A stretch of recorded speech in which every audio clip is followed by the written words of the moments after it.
გუშინკის სასამართლოს ეზოში ძალადობრივი გზით დაკავებული გიორგი ჩხეიძე დღეს მოინახულა მისმა ადვოკატმა. ჩხეიძე სამაგალითო დასჯილის სინდისის პატიმრის გიორგი ოკმელაშვილის სიძეა. ირკვევა, რომ ჩხეიძეს დაკავების დროს მიღებული აქვს დაზიანებები, მათ შორის თავის არეში, მკლავზე, მუხლზე. ამ დრომდე დაკარგულია მისი ნივთებიც. მარიკა არევაძე, მისი ადვოკატი გვერდება პირდაპირ ეთერში. მოგესალმებით, მარიკა.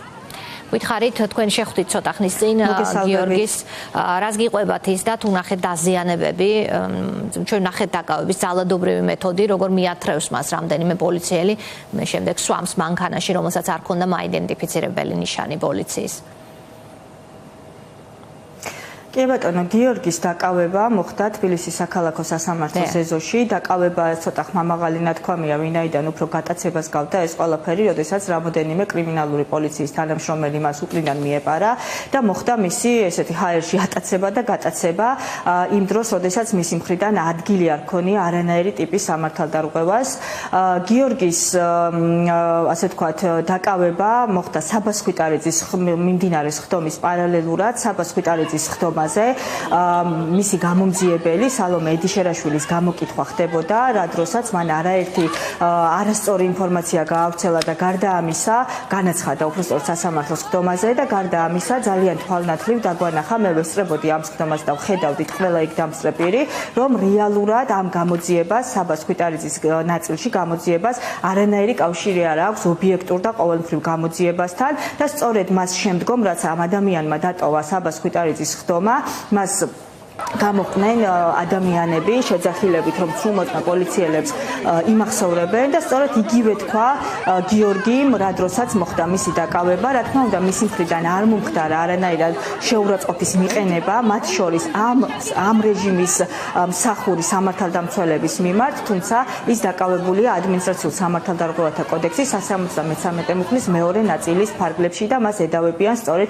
სამართალდამცველისათვის შეურაცხყოფის მიყენებას.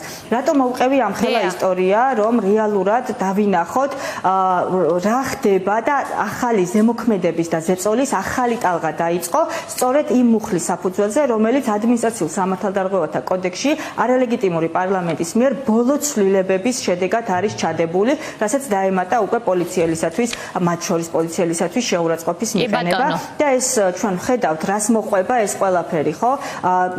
არაერთი აქცია მიმდინარეობს, უწყვეტი აქციების უკვე მე რამდენი დღე გვაქვს და ამ პროცესში არაერთ ზეწოლას ქონია ადგილი, სხვადასხვა ფორმა გამოიყენა არალეგიტიმურმა ხელისუფლებამ, თუმცა დაინახა, რომ არაფრით არ ხდება ამ აქციის დაშლა, იმიტომ რომ ჩვენ არ გვაქვს საქმე ერთ რაღაცა მარტივ აქციასთან, მარტივ მოთხოვნასთან, ხო, იმიტომ რომ დღეს ყველა აცნობიერებს, რომ ხდება სახელმწიფოს დაკარგვა, ხდება ჩვენი სამშობლოს დაკარგვა და ადამიანები იბრძვიან სამშობლოსთვის და სამშობლოზე უფრო ძვირფასი სიცოცხლეც კი არ არის ჩემი აზრით და ამ ადამიანების მარიკა, თქვენ ახსენეთ ცვლილებები, რომელიც რეპრესიულმა რეჟიმმა გამოიყენა საფუძვლად, რომ ადამიანები დააკავოს.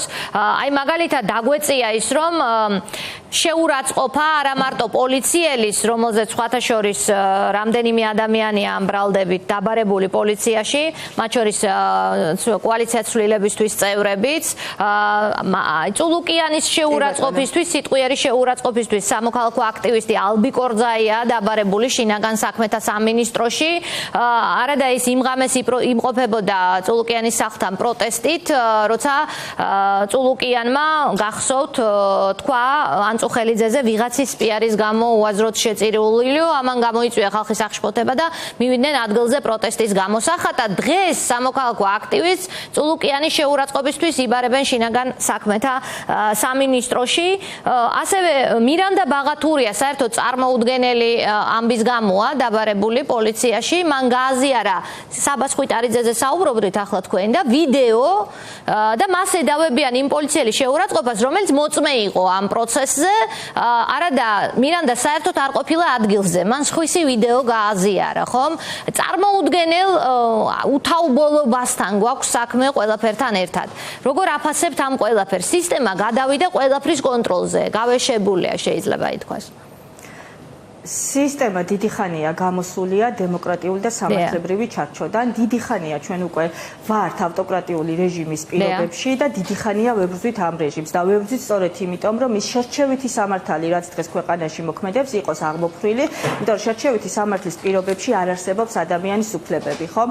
შერჩევითი სამართლის პირობებში სახელმწიფო თვითონ განსაზღვრავს მისთვის არასასურველი ადამიანის დასჯის მეთოდებს და არ არის ეს დამოკიდებული ადამიანის ქმედებაზე, ანუ ადამიანი მოიქცევა კარგად, ცუდად დაარღვევს კანონს თუ არ დაარღვევს. ამაზე არ არის დამოკიდებული. დამოკიდებულია იმაზე, რეჟიმს ვინ მოეწონება და ვინ არ მოეწონება. თქვენ ახლა ჩამოთვალეთ არაერთი საქმე, რომელიც მხოლოდ და მხოლოდ დღეს ხდება. აი თუნდაც დღეს ხდება, ხო? გუშინ აბსოლუტურად უსაფუძვლოდ გიორგიდან ვიწყებ ამ შემთხვევაში. გუშინ აბსოლუტურად უსაფუძვლოდ და უკანონოდ გიორგის გატაცება მოხდა და მისთვის არარსებული სამართალდარღვევას ედავებიან მას და დღეს უკვე ჩვენ ვართ მომსწრეები, რომ ლევან ზაზაძე, რომელიც აბსოლუტურად უსაფუძვლოდ დააკავეს თვითონ გადაკეტვის ბრალდებით, დიახ, ტროტუარზე მდგომი, დღეს 12 დღიანი ადმინისტრაციული პატიმრობა შეუფარდეს და მინდა გითხრათ, რომ ჩვენი ჯგუფის ადვოკატები იყვნენ მის დაცვაში ჩართული, მათ შორის მეც ვიყავი ჩართული და სასამართლოს ხდომა რომ დასრულდა დაახლოებით 2 საათზე, იმის მერე სულ 15-20 წუთია, რაც მივაგენით ამ ადამიანს, სად გადაიყვანეს უკვე მას შემდგომ, რაც ადმინისტრაციული პატიმრობა შეუფარდეს, ხო?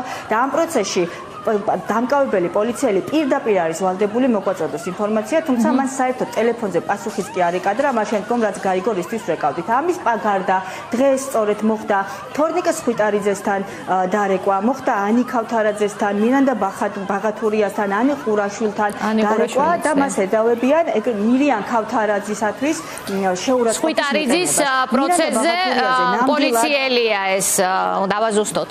კი ბატონო, პოლიციელი, რომელიც ჩვენებას ქავთარაძე არის ის პოლიციელი, რომელმაც ესე იგი საბას 4 დეკემბრის ღამეს, როდესაც ტიტუშკა პოლიციელები თურმე ყოფილან ჩასაფრებული პოლიტიკოსებთან, იმ დროს ზუსტად მირიან ქავთარაძემ ფიზიკური შეურაცხყოფა მიაყენა ერთ-ერთ პოლიტიკოს თეონა ჭალიძეს ქალით სემა, ამაზე მას ბრალი არ აქვს წარდგენილი, თუმცა მირიან ქავთარაძის თავის გატეხვისთვის საბას სხვიტარიძეს, რომელიც არ არის ჯერ ერთი დადასტურებული საბას მოქნეული იყო თუ არა და მეორე რომს ყოფილიყო ის მოქმედებდა აუცილებელი მოგერიების ფარგლებში, ანუ იცავდა თავს და იცავდა იქ მყოფ ქალებს მათ შორის, ხომ?